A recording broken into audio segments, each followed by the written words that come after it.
Michael Boyle's StrengthCoach.com presents the Strength Coach Podcast, brought to you by Perform Better, the experts in functional training and rehabilitation. PerformBetter.com.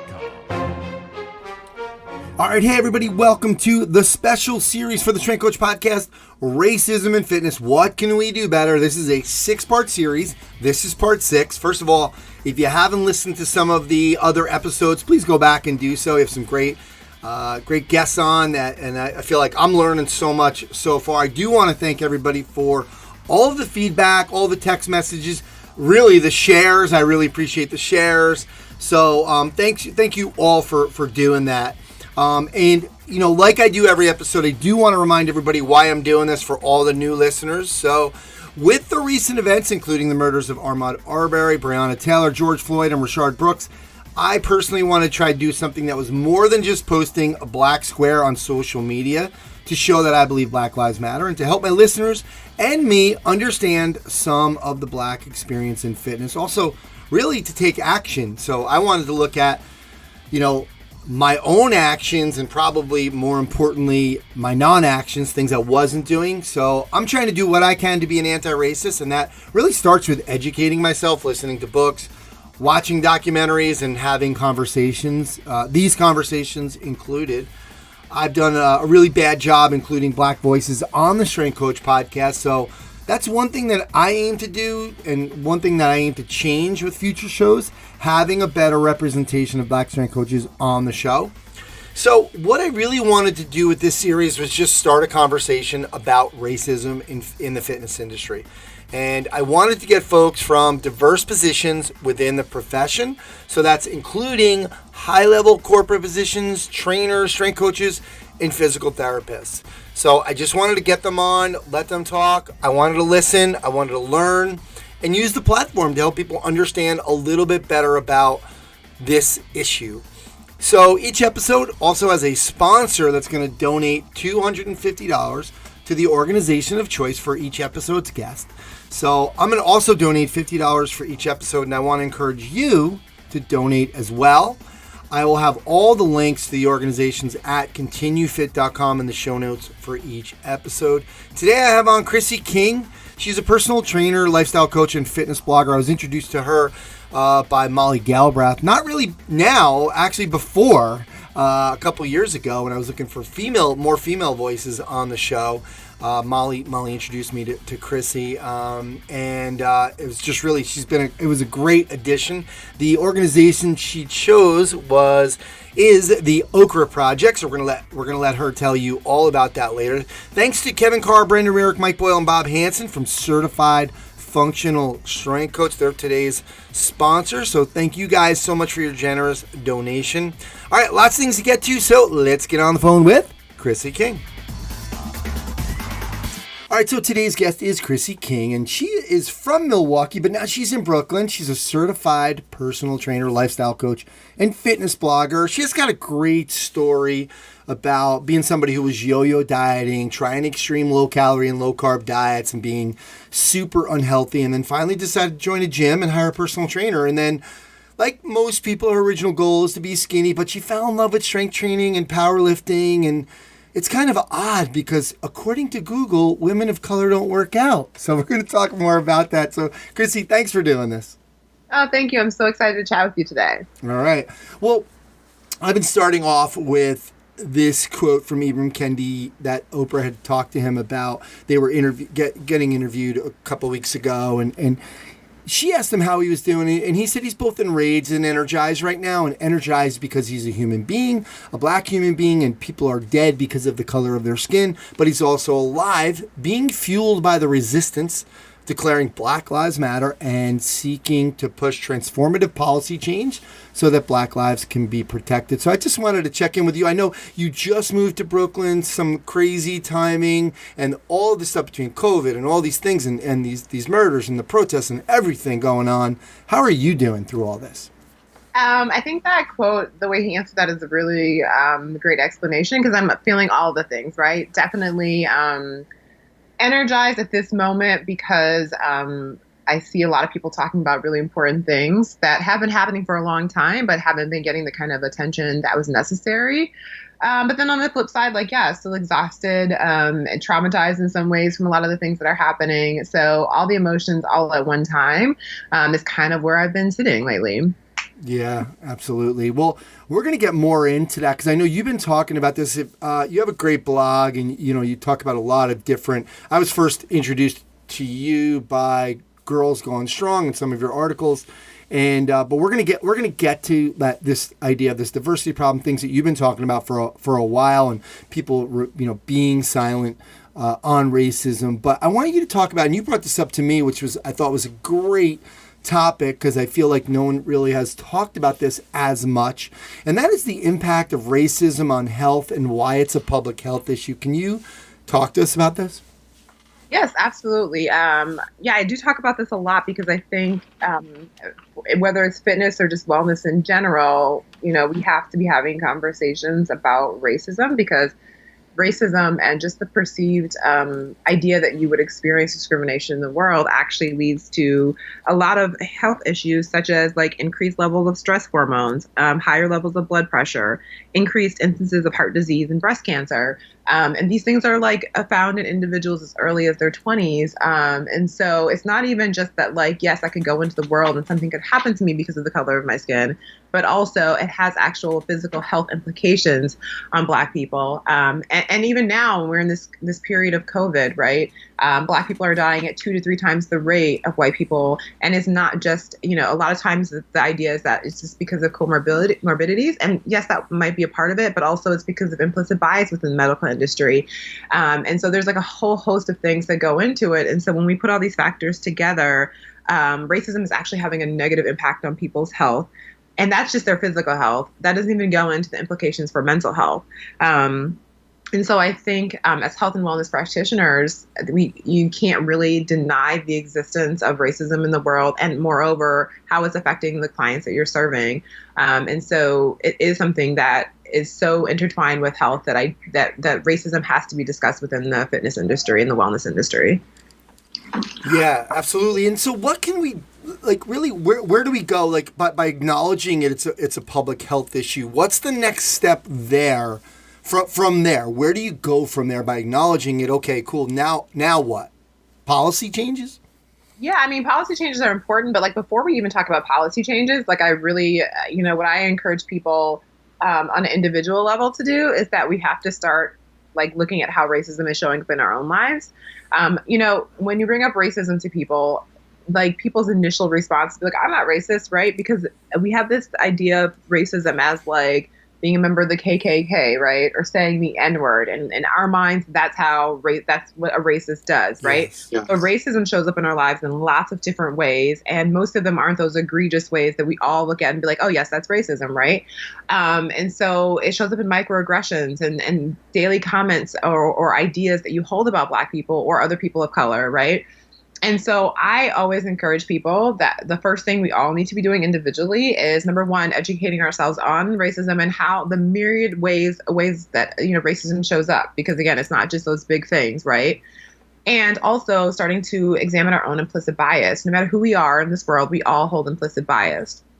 And Harvard has a great implicit bias website, and you can go and check your implicit bias on a whole bunch of topics, ranging from race, gender, to body size. There's so many different tests. And we would be lying to ourselves to think that we are walking around without bias, right? And the problem with implicit bias is that when we don't examine and unlearn what our actual implicit biases are, even if we're really good intentioned, well-meaning individuals, we still will treat people differently because we hold these biases in our mind. And so, yes, policy change is important, but I think on an individual level, as wellness practitioners, the first thing we need to be doing is examining racism in our own lives, because we all do have it. We grew up in this country, we grew up in this world.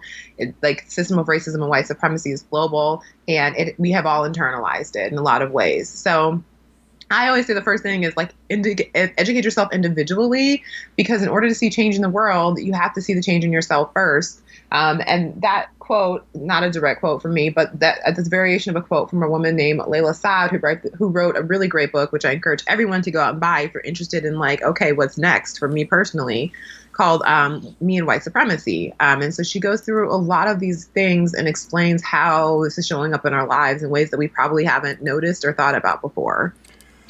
Yeah, I can give you a case study. Me, just listening to Ibram Kendi's How to Be an Anti-Racist, and what I realized was I'm in that assimilationist group for everybody. You know, like there was this standard that I was putting people up like, oh, well, if they just, you know, wore a suit and tie or did whatever, these white standards, right? And looking at those things and saying, well, this is what they should be like, even though I was well-meaning, but that's wrong. So that's kind of one way that I've been able to change. So if anybody thinks that they're beyond this, you're not, because there are a million ways that this can come into your life without you even realizing it. Yeah, absolutely. And again, it's the whole idea, what you're talking about is like the wearing the suit and tie, this whole idea of like respectability politics, that if people just like follow these rules, right? Yes. That also those rules are very much grounded in like whiteness, right? But like if people did this, then these things wouldn't happen, which is a problem in and of itself, but also it's just not true, right? Like there's example of people who just did the thing they were supposed to do, right? And it still didn't work out in their favor. So yeah, absolutely. I totally agree with that. Yeah. So let's kind of turn into the fitness industry specifically, go a little bit deeper. And one of the things, I know I was joking earlier saying, you know, that it's weird that you're working out because according to Google, women of color don't work out. That actually comes from your article. Is fitness only for thin white women? And can you talk about why this is important? That, you know, when you Google these things, and we had Kendall Green on here and William Johnson, and they were talking about Googling as well, and what comes up with certain exercises, for example. And there was all these, you know, it's always like a white person. But can you talk to us about why this matters? Yeah, absolutely. So I wrote that article because I was doing this very thing. Like I was trying to create some, I don't know if it was like graphics for some coaching thing I was doing. And so I was Googling like exercises for images, and all the images were like, yeah, thin white women. Like I couldn't find any other people of color, like, you know, in Google. And I was like, wow, this is really strange, because I'm a woman of color. I'm a Black woman. I go to the gym. I work out. I see other Black people working out, except for I'm not seeing them on Google for some reason. And it's important for a variety of reasons. For number one, like when we talk about representation, you know, what you see represented in the world, it gives you an idea of what's number one possible for yourself. But also it, you know, when you walk into a space, if you don't see yourself represented anywhere, you don't necessarily feel welcome or understood, or that they could possibly understand your perspective, right? If no one there looks like you. Yeah. And I think mainstream fitness has fallen into this, it just lacks diversity, right? And so when we think about mainstream fitness, we see a very particular type, right? White, thin, young, but it's not just white and thin, right? There's also like a perception of like young youth when it comes to fitness, which is also not true, right? And so I just think it's really important, because I think for me, how transformative, you know, strength training was for me, right? Like, as you spoke to, I came into the gym wanting to just be skinny, but I found strength training, and it was really transformative for me in ways that went beyond the gym, right? And so, like, I understand how powerful fitness is for people and movement is for people. And so I just think it's so important for people from all different backgrounds to feel welcome in the industry and in fitness and wellness spaces, because it matters so much for people. And this goes way beyond just like, you know, working out, nutrition. It's about this transformative power of strength in general, and what it does for people. And so I just think it's so important that people see themselves seen and represented and respected in spaces, so that they want to engage in these activities and feel like they belong in these spaces. Yeah, and Kendall Green had mentioned as well that from an entrepreneurial perspective, he was always seeing all of these all of these big facilities as these white facilities. And so it actually kind of felt like there was like a self-esteem issue, and he was starting to feel like, wait, do I belong here? So it's not only for the people in the gym as well, but like just that representation that we need to do a better job with. Yeah, I agree. It's like, and I can echo those feelings of like when I entered into fitness as a coach and a trainer, and like I was like, oh wow, like yeah, can I do this? I don't see a lot. Like it took me a lot to find people that look like me, who were successfully building businesses, and so yeah, there's definitely that perspective of like, is this for me? Is this something I can do? And I think also beyond that, I was going to a lot of like fitness conferences for, fitness entrepreneurs. And again, I'd see these panels that were all white for the most part. Right. And again, like feeling like I wasn't necessarily, like I didn't know if I belonged in those spaces, and I didn't know if I would be able to be successful in those spaces. And so that's why it also became so important for me to start talking about these things, because I knew I couldn't be the only person that felt this way. Which is true. I wasn't the only person that felt that way, right? So I'm like, okay, I'm going to be a part of the change that I want to see happen by starting to talk about these things, even though they were really uncomfortable and difficult for me to talk about. When you talk about that first article that I ever wrote on this issue, is fitness only for thin white women, I was like terrified to post that article, right? Like it wasn't something that I was like, I can't wait to share this. I was actually really scared to share. Yeah. But it was important and necessary. And also, once I did share it, again, it was like an echo chamber. All people were like, yes, thank you for saying that. This is what I've been feeling for a long time. Absolutely. Well, let's kind of stay on that topic, but really go, that can hold your career back. And so has there been some policy at all? Like, because sometimes this is a hard one that we talked to David Harris, who was like a bodybuilder and got into it, was a trainer at Equinox and rose to a really high level. And he was saying that he really, he was actually part of the making policy as well. So that helped. But he also said that he had some good owners that were, and people that he worked with that were really good, and he felt like he never, like there wasn't policy specifically that he felt like held him back. Do you feel like there's something there, underlying policy that has held your career back? I think I've been really fortunate, to be honest, that when I first became a trainer because I was working out at a gym and I had a strength coach, and he really encouraged me, like, hey, have you ever thought about training? I think you'd be really great. And at first I was like, no, of course I haven't. Anyways, he like ended up convincing me, and I did it. And then he really took me under his wing and mentored me, and like even a step further, let me train clients out of his gym, like at almost no cost. So I just feel like I got really fortunate with my experience getting into the industry. And he really allowed me to, that was in Wisconsin. He really allowed me to just like learn a lot from him and to develop my own client base. And so I felt really fortunate in that regard. And then, so that was the only place I ever trained. And then I started training clients online where I felt like I make my own rules anyways. So I feel like I've been really fortunate that I never worked for like a big corporate space where I had to deal with a lot of politics. Because if I did, I do think that would have been an issue.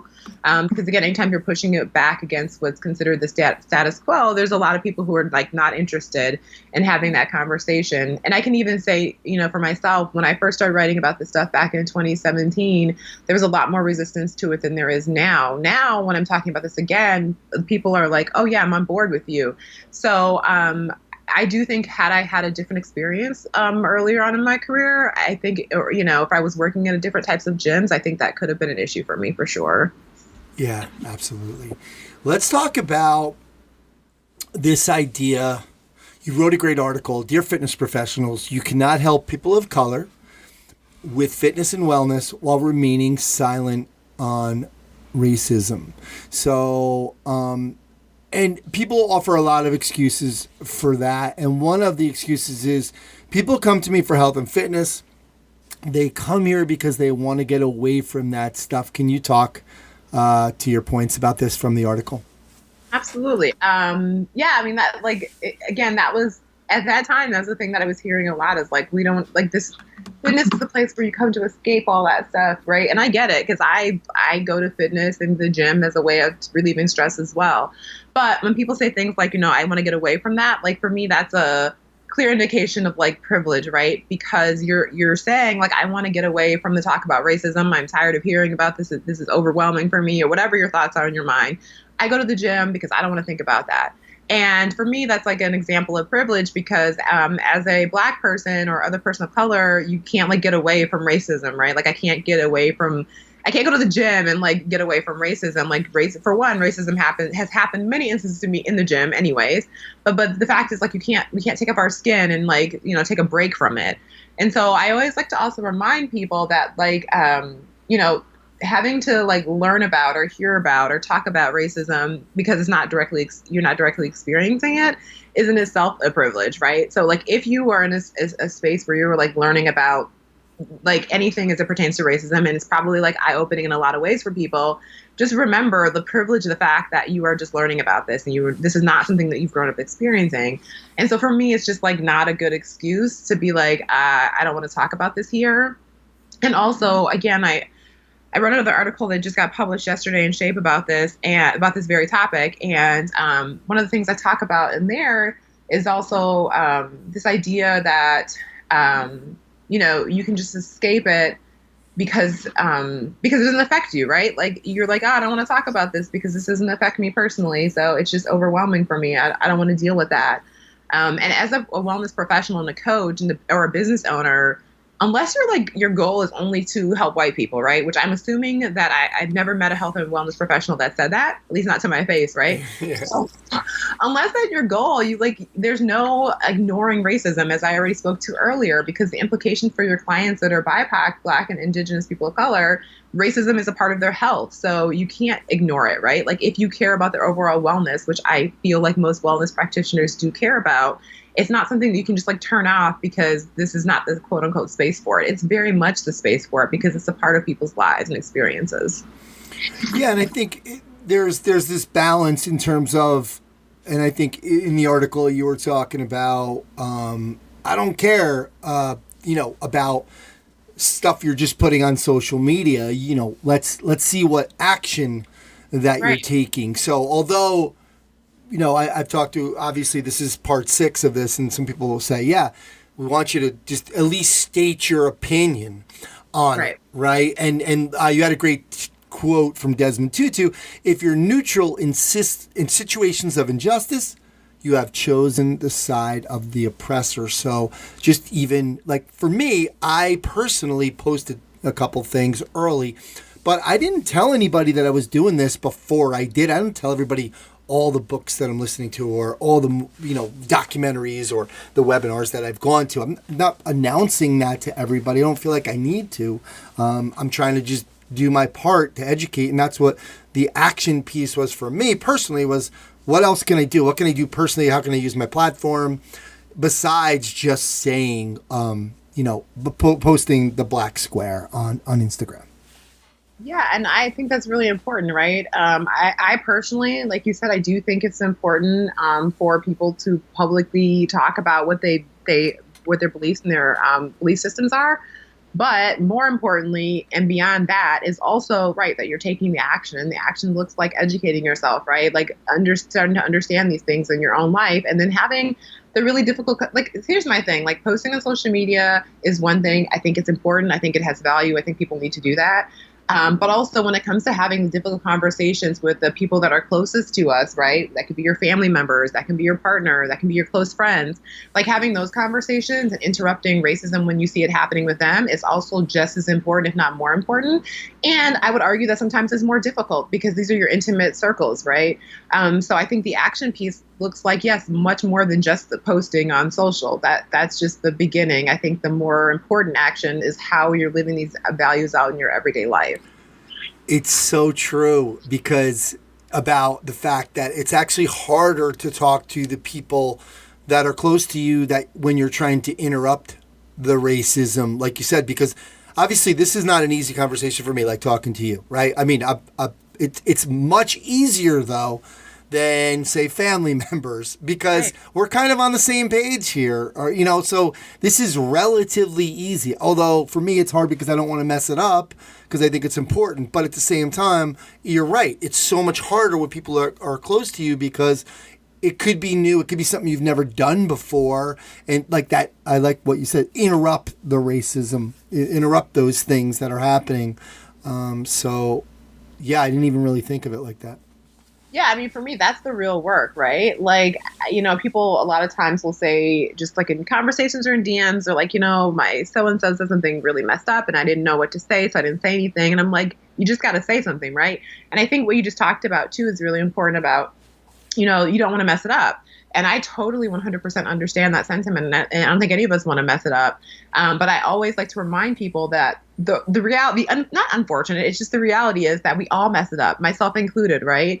And so messing it up is part of the process. And, once you mess up, you can learn from the situations. And I think the most important thing when we're talking about messing up is, for one, how do you handle the mess up, right? How do you take responsibility for what went wrong? And then secondly, making sure that you don't let that mess up be the reason you stop talking and stop taking action. Good call.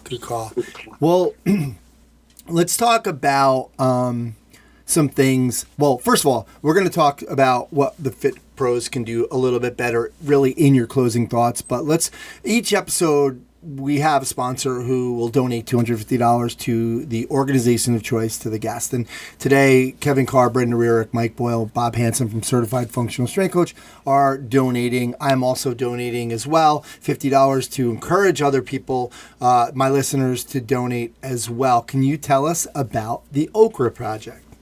Yeah, absolutely. I'm super excited. So the Okra Project is an organization that recognizes Black trans lives and why they're so important. And I think right now, not even just right now, always, right, Black trans lives have been under attack. Black trans women, life expectancy is 35, which is very, very young. And so, and a lot of times what happens with Black trans women in particular is that, they're murdered. There's really no investigation. Very rarely are there any charges, right? And so the Okra Project just works to support Black trans lives, men and women, by providing food. And a lot of the donations also goes to like emergency needs, such as housing, which is another like really pressing issue in the trans community.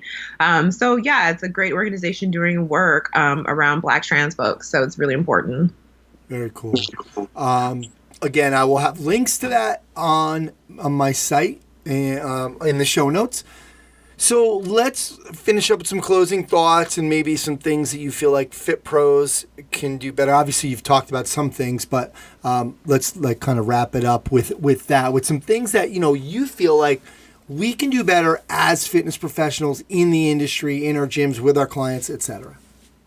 So number one thing, I always start with this, and we've talked a little bit about this, but the number one thing I always say is like the education piece. Like as an individual practitioner of wellness, it's really important to educate yourself on these topics first and foremost, particularly if this is new information to you. So, you already mentioned Ibram Kendi's book, but which is How to Be Anti-Racist. I always recommend that book. I mentioned already Me and White Supremacy. Another one great book is So You Want to Talk About Race. So if you haven't dug into any of those, I think start with those, because again, when you start to just read them, even if you like understand or, think you understand what racism is, I still encourage people to read them, because I think you'll have a lot of aha moments when you start to dig into that material. And then number two, I think it's really important, as we already mentioned, that this stuff can be really, really uncomfortable, right? Talking about racism has never been easy, and it never will be easy. And a lot of times what happens is, when we experience discomfort, we want to withdraw from the discomfort.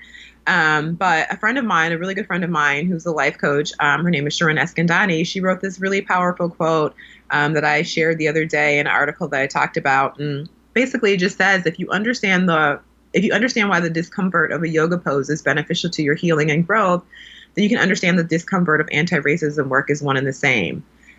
Discomfort is where the growth happens, right? and I think any of us who have started a new wellness journey or fitness journey of any sort, I think back to myself when I first started strength training, it was wildly uncomfortable for me. Like nothing felt good. But I stuck with it and I kept doing the work. And then I got through the discomfort and I was like, wow, this is really cool, right? So discomfort is always where the growth happens. And so I just encourage people when you're starting on this journey to anti-racism and trying to apply these practices to your business, that you really get comfortable and lean into that discomfort, because that's where the good stuff happens. And we already talked about a little bit, have to recognize the privilege in staying out of the conversation, and that, if you care about your clients of all different backgrounds, you have to join the conversation. And as you alluded to, silence is complicity, right? You talked about the Desmond Tutu quote, but silence is complicity. And when we think about the system of white supremacy, it thrives on the status quo. It thrives on people not standing up against the system. So neutrality is not really helpful in the movement at all. And so it's really important that we use our voices, as we said already, on your platforms, but even more important in your own individual lives, and your coworkers and your friends and your family. And then lastly, I think it's really important to, really look within the industry. And we talk about the lack of diversity and inclusion. That's a big problem. But I think also, individually, we need to start looking at our own social and professional circles. Do all of our personal and social circles look the same? Do we have diversity in our own lives? And if we don't, we need to start to question, why is that, for one? And two, how can I seek out genuine relationships with people who are different from me, recognizing that if I want to have a diverse client base and a diverse life and a diverse business, I need to have diversity in my own life. And I always encourage people also, look at the leadership staff of your businesses. We're talking about creating a diverse and inclusive business. If everybody at the top looks the same, you can't create inclusion on the bottom. It doesn't work that way. So start to kind of just examine those things and work to do better in them. And then most importantly, we already talked about this, but be willing to make mess ups. It happens. You will mess up. You just got to keep pushing when you make the mistake and recognize it's the learning experience. And now hopefully you learn something from that and you can do better in the future. Excellent points, Chrissy. Thank you so much for doing it. I want to remind everybody, go to ChrissyKing.com. Again, we'll have links to all of this. She does great work on her blog, and you can follow her on Instagram. So, Chrissy, thanks so much for coming on and keeping the conversation going here. Absolutely. Thanks for having me. It was great. All right, that's going to do it for part 6 of Racism in Fitness. What can we do better? Remember, this was a 6-part series, so this is the last episode. Thanks so much to Chrissy King for coming on and giving us her perspective and experience on racism in the fitness industry. Thanks to Kevin Carr, Brendan Rearick, Mike Boyle, and Bob Hansen from Certified Functional Strength Coach. They were today's sponsor, so thanks for their generous donation to the Okra Project. I'll have links at continuefit.com so you can find out more and donate yourself. Thanks to everyone who's participated in this series. David Harris, Dr. Jennifer Hutton, Kelvin Gary, Kendall Green, William Johnson, and Chrissy King. Thanks also to Vic and Betty Gerstein, On Target Publications, Train Heroic, Movement is Medicine, Results Fitness, and Certified Functional Strength Coach for their sponsorship and generous donations. Thank you guys for listening. Again, if you haven't listened to the earlier episodes, go back, check them out. I feel like you'll learn something. I know I did. And I hope you learned something from their experiences and perspective. So I just want to say thanks again for all the feedback and messages. Keep them coming. Please share these when you see them. I really appreciate it. So that's going to do it. I'll speak to you next time.